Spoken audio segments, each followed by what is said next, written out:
Hello everyone, Juxtaposition here. This will be my third module for the Triple M series, Murder, Mayhem, and Mendacity.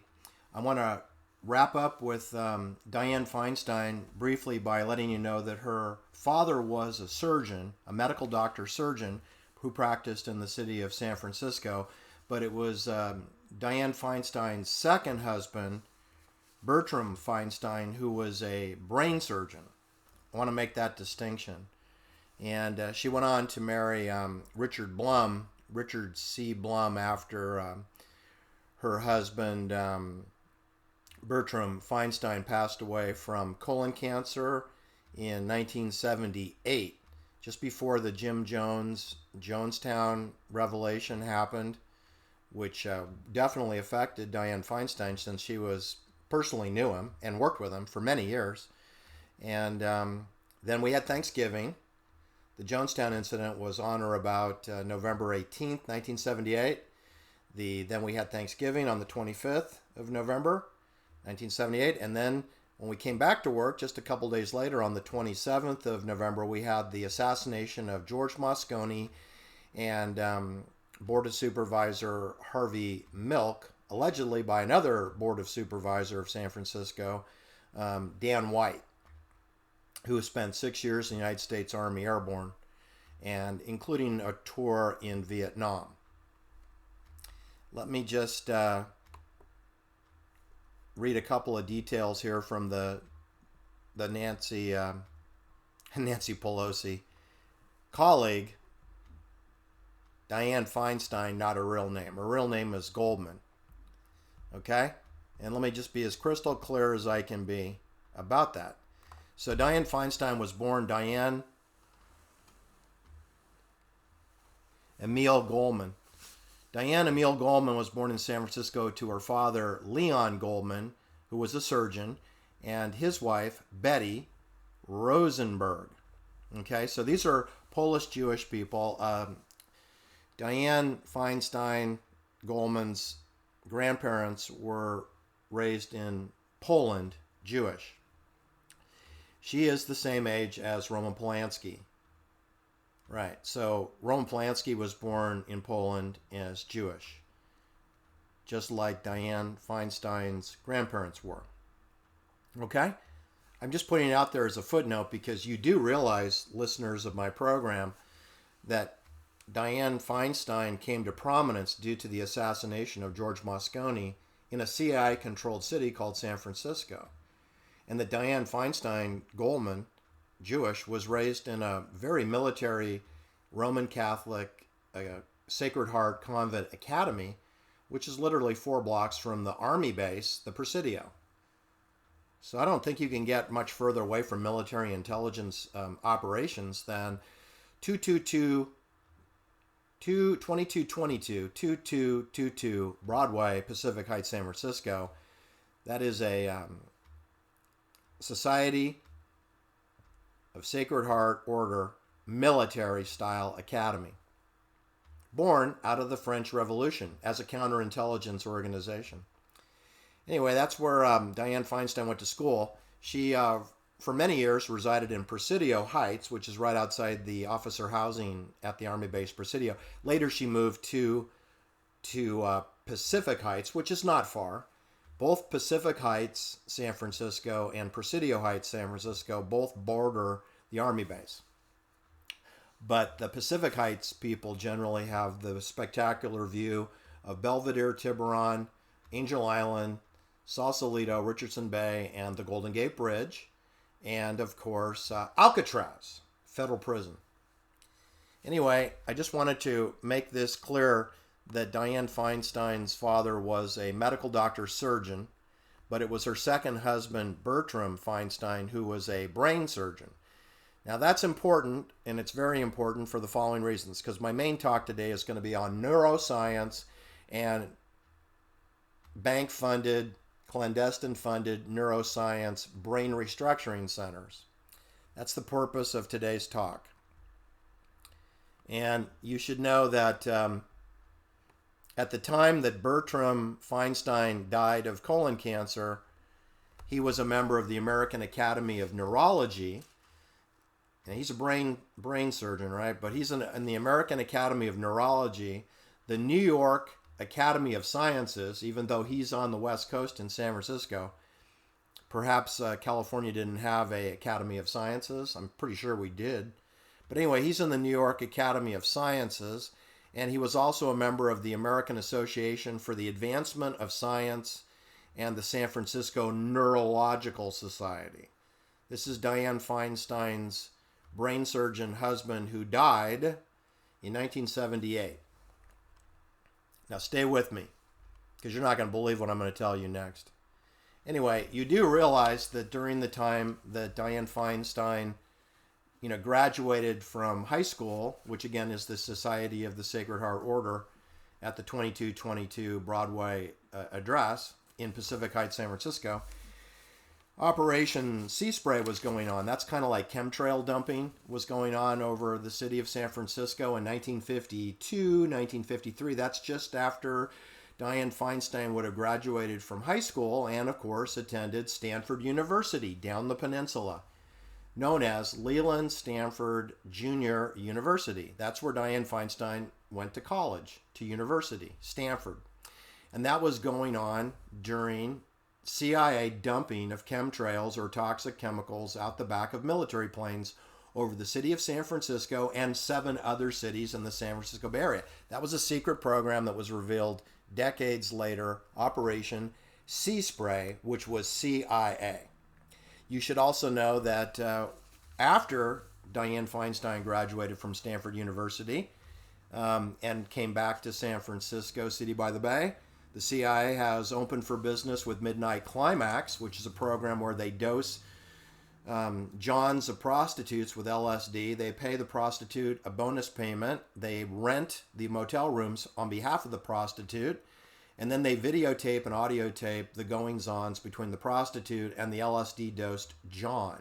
And this is going on as a CIA program in the city of San Francisco after Dianne Feinstein graduated from Stanford University.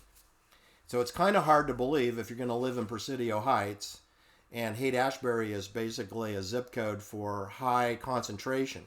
Haight-Ashbury isn't an accidental location, people. It's located walking distance to University of San Francisco, a Jesuit university, which provides cover for clandestine services. It's St. Ignatius Parish Church. It's St. Ignatius High School, St. Ignatius de Loyola, the father of the Society of Jesus. It's home to the Lone Mountain Campus for Women, a school that I actually did some continuing education in their classrooms on that campus, which is across the street from Sharon Meadow, a bank-donated parcel of land that was available for, besides opera in the park, it was available for free concerts sponsored by Bill Graham, where Timothy Leary uttered those infamous words, "Tune in, turn on, drop out," right across the street from the Lone Mountain Campus for Women and St. Ignatius High School and the St. Ignatius Catholic Church. And then you have Haight-Ashbury, where it also has a temple for the Hare Krishnas, and the Haight Theater was converted to the converted to the Process Church, and one of the Victorian homes was set up for the Process Church administrative offices on Cole Street, across from Haight Street. And that is where Timothy Leary came to town in 1965 to do LSD experiments with psychological nefarious activities using Louis Jolion West, a CIA medical doctor and psychiatrist, not a psychologist, he was a psychiatrist, working closely with David Smith, who was a PhD in pharmacology from the University of California, San Francisco, which is on the south side of the Haight-Ashbury complex. So you have the UC San Francisco Pharmacology Department on Parnassus, and straddled between San Francisco, the University of San Francisco, and Lone Mountain Campus for Women, we have this honeypot operation for free medical facilities called Haight-Ashbury Free Medical Clinic. And this is all in walking distance to where Dianne Feinstein and Nancy Pelosi would live in Presidio Heights, is walking distance to this CIA operation. Amphetamines Research Project, Haight-Ashbury Project, Operation Sea Spray, Operation Midnight Climax, Operation Free Concerts using Bill Graham, a Jewish fellow from New York City who came out here to work for free, but's getting paid. Hunter S. Thompson, a CIA fake gonzo journalist. Timothy Leary, formerly of Harvard University lecturer off campus involving brain restructuring, involving Ted Kaczynski, the Unabomber, and a 4-year graduate of Harvard University, Ted Kaczynski, who then went on to Berkeley to get a PhD. Ted Kaczynski, the Unabomber, works for the CIA, sponsored by the CIA, working as a test dummy for Timothy Leary, working for the CIA, working with Stanford University professor Richard Albert, who's partners with Timothy Leary. CIA. So I got CIA professors from Stanford University. I got CIA professors from Berkeley, from Harvard, working in Haight-Ashbury where Dianne Feinstein lives, right? This is where Ken Kesey rolls to town. That's number 8, CIA operative, Ken Kesey. One flew over the cuckoo's nest, Ken Kesey. The crazy LSD bus that went cross-country, Ken Kesey. That Ken Kesey. Sharon Tate's father, Paul Tate, colonel in Army Intelligence. He's living in officer housing adjacent to Dianne Feinstein and Nancy Pelosi's neighborhood, Presidio Heights. He's there too. Jim Jones of People's Temple. He rolls into town from Indianapolis, Indiana, setting up the People's Temple, a cult-like church, getting provisions set up at 1849 Geary Boulevard, walking distance to Presidio Heights, walking distance to Haight-Ashbury. It's about a mile. It's about a mile and a quarter.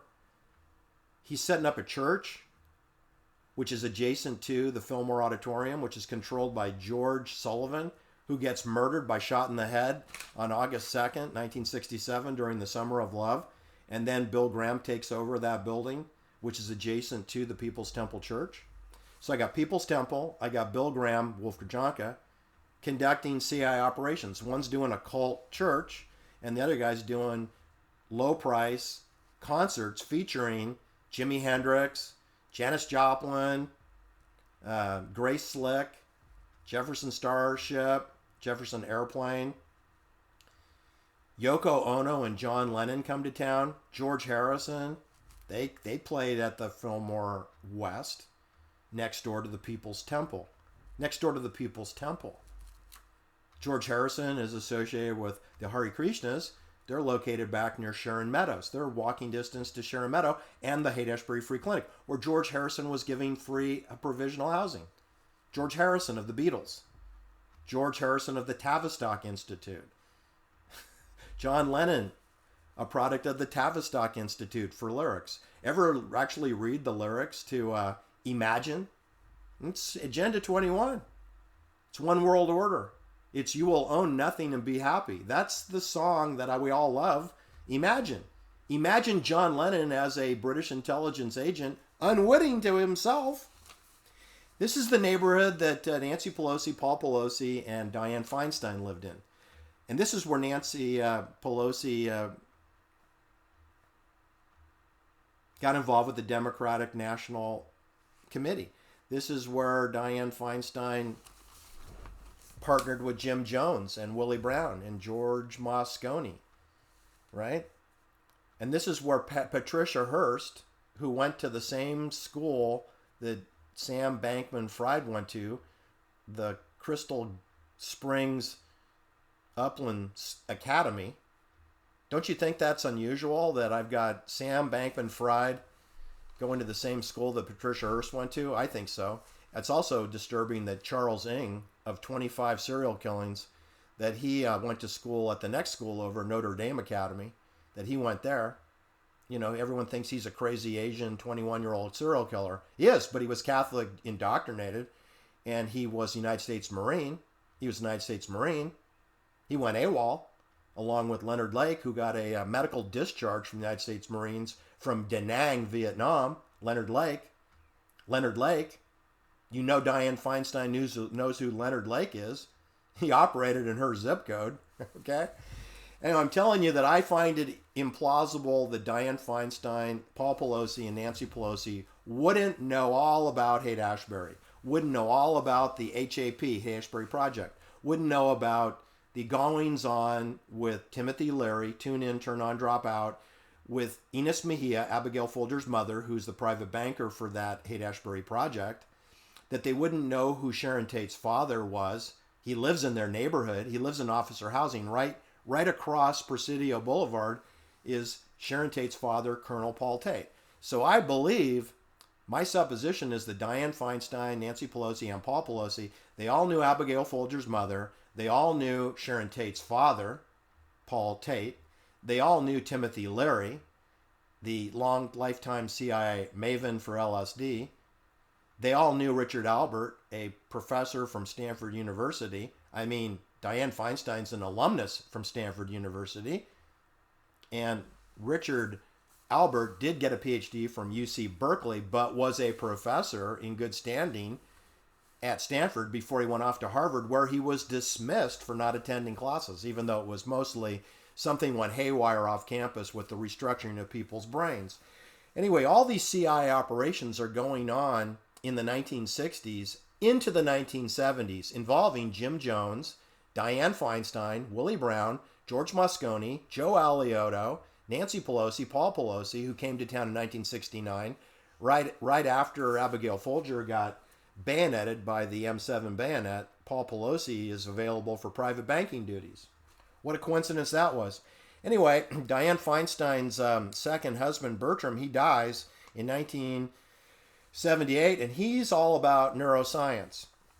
So who else have we got in this equation? Well, I have noticed a tremendous trend of Jewish people from New York, from Brooklyn, New York, or from the Bronx, New York, or from New Rochelle, New York, or from Mount Vernon, or from Manhattan, New York, like the Polish Jews, like Jerzy Kaczynski, Roman Polanski, Wojtek Frykowski, like Jerome Kahlberg, like Don Valentine, who came out of the Bronx, who end up out in San Francisco in close proximity to Haight-Ashbury and also Stanford University campus, Sand Hill Road.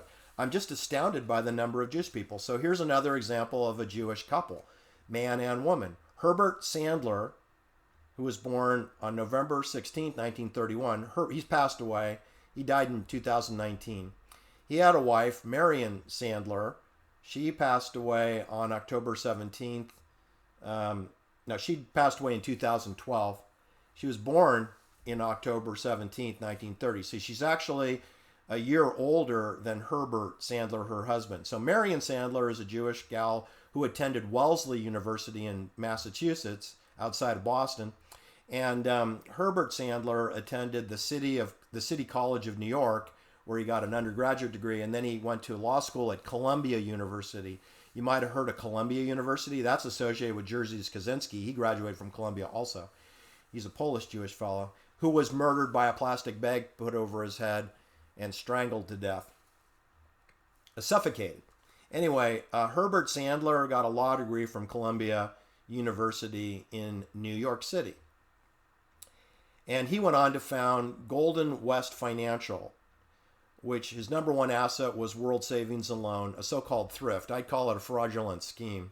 Anyway, he and his wife, who was also an executive of Golden West Financial, aka World Savings and Loan, they brought you what's called unorthodox underwriting practices. That's where you create liar loans and you just put down whatever you want to buy the home that you want. You just lie about it. Liar loans were a big deal during the boom, go early 2000s, right? And no company benefited more than World Savings. You remember that big credit crunch, The Big Short, which is a CIA film about what didn't happen that Michael Lewis presided over. Michael Lewis, CIA. Vanity Fair, Michael Lewis. Michael Monroe Lewis. From New Orleans, Carlos Marcello's neighborhood. That's where Michael Lewis came from. Princeton University alumnus, Michael Lewis, telling a funny fairy tale about Michael Burry, who's a medical doctor with no clinical experience. Michael Burry, UCLA, goes to work for Salomon Brothers in New York City, learns about the credit markets, and he, at a young age, pulls a fast one on Wall Street, there's no way that could happen in real life. No way. So the Michael Lewis story is probably poppycock, is what I'm telling you. But he did go to Princeton, as did the former directors of CIA, Allen Dulles did, and William Colby did. And let's not forget Secretary of State CIA. That would include, of course, John Foster Dulles, the older brother to Allen Dulles. Can you imagine having the Secretary of State CIA and the director of CIA and be the president, Dwight Eisenhower, who was the president of Columbia University? You do know that, right? Dwight Eisenhower was the president of Columbia University for 5 years. I don't think he went to a single meeting, and he didn't host one cocktail party because it's a CIA colony over there and he can't stand it. But then when he becomes president, he's surrounded on both sides by Princeton undergraduates, Allen Dulles and his older brother, John Foster Dulles. So like no matter where Dwight David Eisenhower goes, the CIA has him totally surrounded with Princeton graduates and Columbia University. Anyway, this story of Golden West Financial, aka World Savings, which is credit for buying new and used houses, with Herbert Sandler and Marion Sandler, this thing goes into the dodo bird category starting in 2007 and running into 2010 is when we had the big credit crisis reset, where we basically destroyed the savings and loan industry as we know it. Now it's just part of the banks. You know, the banks that you all know and hate. All right? But you should know that before everything went the way of FTX to the dodo bird, oh no, Herbert, Sandler, and Marion, they got out early and they sold to Wachovia. They sold their company for $24 billion and they owned 10% of it. So they got a paycheck for $2.4 billion. They put half that money into what's called the Sandler Foundation. Then they immediately set up a fundraising opportunity so that the University of California, San Francisco can open up a neuroscience center in Mission Bay, which had been sort of abandoned. It's down where the Chase Center is, where the NBA plays steroid basketball in the Chase Center. It's on the water, and it's in close proximity to where the fake phony ambulance trip took Paul Pelosi to San Francisco General Hospital, renamed Zuckerberg Hospital. It's down there, but it's a $165 million facility where they restructure your brain. You might have known some important people who went there. Robin Williams was being treated in 2013, 2014 at the Sandler Institute. It's a technical name. It has a technical name. And I'll find it in a moment here. They always have these nice names. But anyway, it's the Sandler Foundation created. They put their name on it. And I don't know, the Sandler Neuroscience Center, I think is what it's called. I'll find it in a second. It's most disturbing because you know that Robin Williams was suicide murdered in 2014 at his home in Tiburon, which is a clandestine surveilled community known as the K Cove. I know that because I was invited to a dinner party in close proximity, not in Cave Cove, but right next door to a person at a higher level than Robin Williams ever was, at a higher level than Dianne Feinstein ever was. I attended a party, a very elegant dinner party in Tiburon by a person who was a big-time player in the South Vietnamese Army as part of Operation Phoenix and worked with William Colby. I didn't know that at the time. I know it now. But he had his own boat dock. And most of the people at K Cove don't have their own boat dock. I think there's a couple that do. But anyway, this guy had an elaborate boat dock and was at the end of a cul-de-sac and was in a 2-story magnificent home that would probably sell for around or list for about $20 million today. About a $20 million home with a boat dock, very private. And I believe that cul-de-sac has surveillance cameras everywhere. And did when I attended that dinner party. It was a very private party. I'm not going to get into who was there. It's very few people there. Anyway, that's Tiburon. That's Marin County. That's home to Bill Graham, who lived actually above this house, but This house is a better house than Bill Graham's house, although Bill Graham's house is pretty nice. It has a more panoramic view. This home that I'm talking about had a great view, but not as panoramic as the crow's nest of Bill Graham, Wolfgang Jonka's home, that unfortunately he never got to live in anymore after age 61 when he was done away with in a helicopter explosion on Sonoma Creek in Sonoma County, 10 minutes away from his landing site in Marin County, in San Rafael. So I find it disturbing that the Sandlers get $2.4 billion in a scam that was called the mortgage fraud. They didn't get arrested or arraigned. They got $2.4 billion on top of all the money that they fleeced out of World Savings and Loan before that. And then they go on to create a foundation, and they give a small percentage of their money that they got to create this Neuroscience Center that's going to be managed and run by the University of California, are the people who bring you the Lawrence Weapons Laboratory, the Lawrence Livermore Weapons Laboratory, part of the Department of Energy. They get paid $250 million a year to pretend to manage the weapons department for the Department of Energy. Now, don't get too excited because we've already covered in my previous video that Doug Leone, who's just an employee over there at Sequoia Capital, the one that brought you FTX, he makes $300 million a year salary and bonuses and perks. So it's not the fee that the University of California collects, it's the grant money that comes after that. It should be a much higher number, be in the billions, not in the hundreds of millions.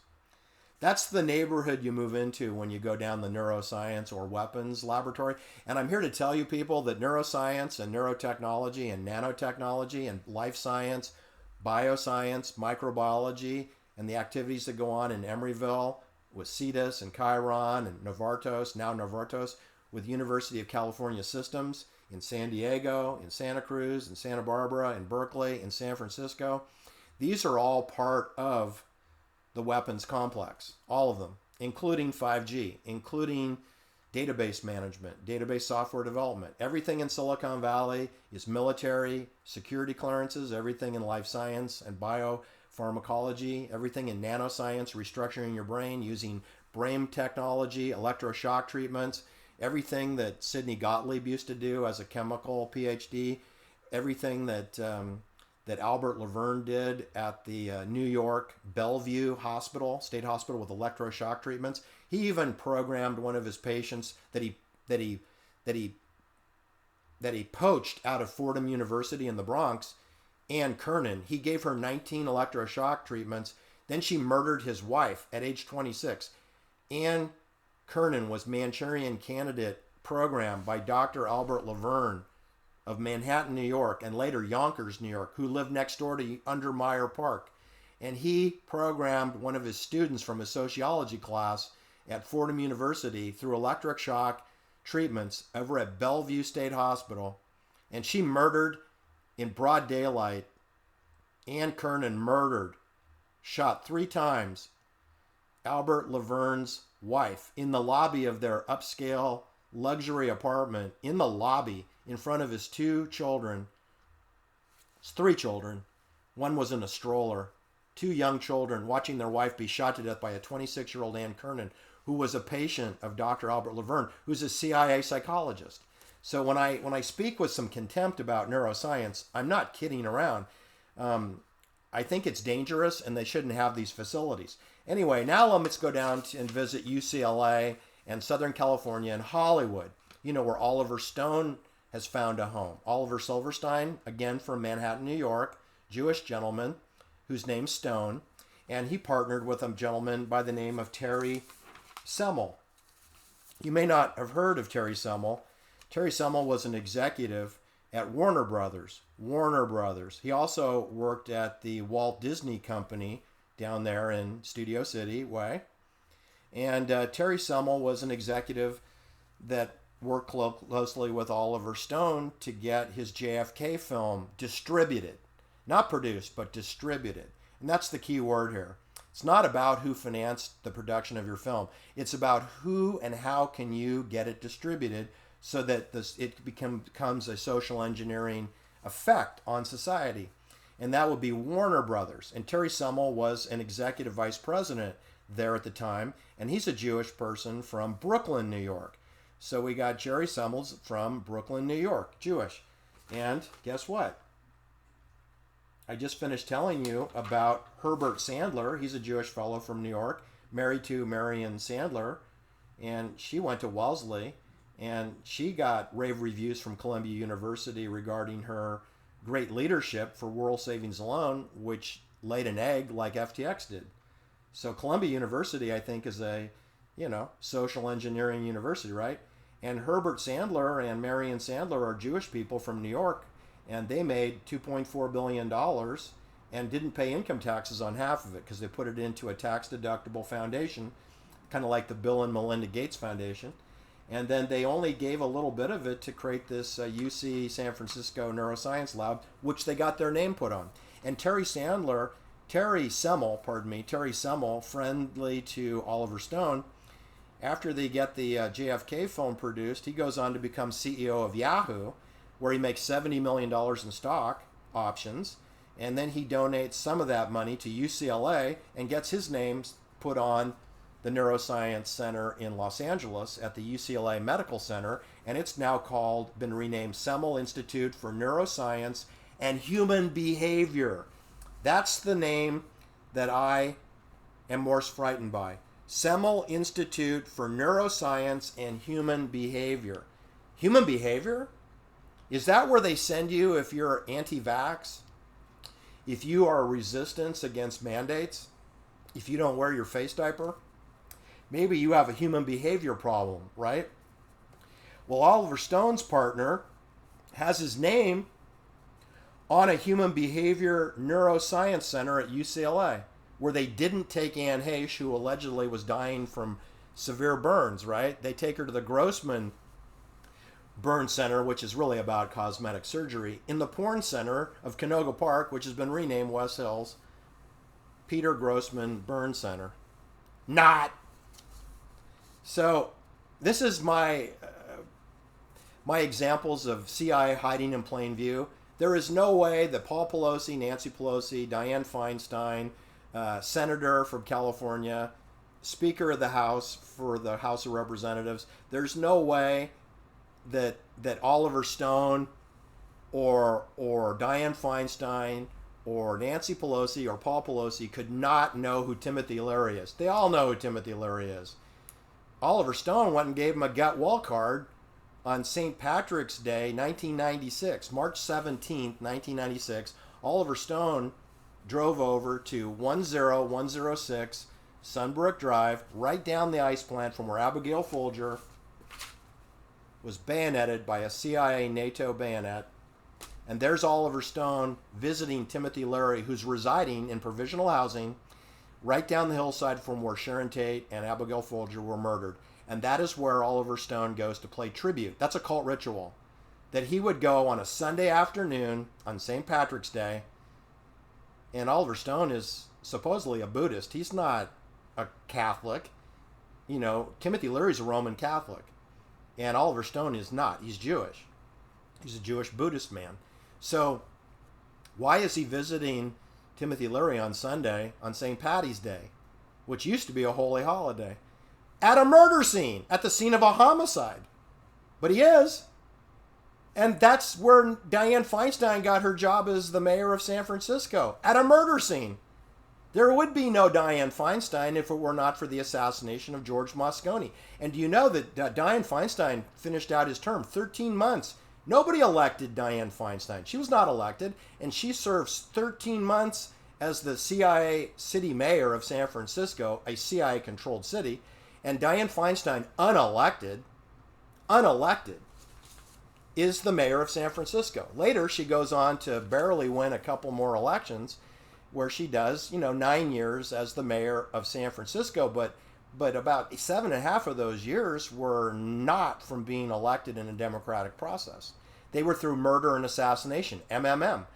Mayhem, murder, and assassination. Mayhem, murder, and mendacity. That's how Dianne Feinstein got her gig. That's how come we know who she was. And that's how we know she went to Stanford University, across from Doug Leone's home of Sequoia Capital, and Jerome Kohlberg's KKR, venture capital, merchant banking, private banks. It brought you FTX and Sam Bankman-Fried. That's my sermon on nanoscience. Do you see how Hollywood, the military, politics, and the CIA all come together in these operations, whether it's social engineering or behavioral sciences? What do they call it? Human behavior. Neuroscience and human behavior. Thanks for listening. Please hit the like and subscribe button. Have a great day.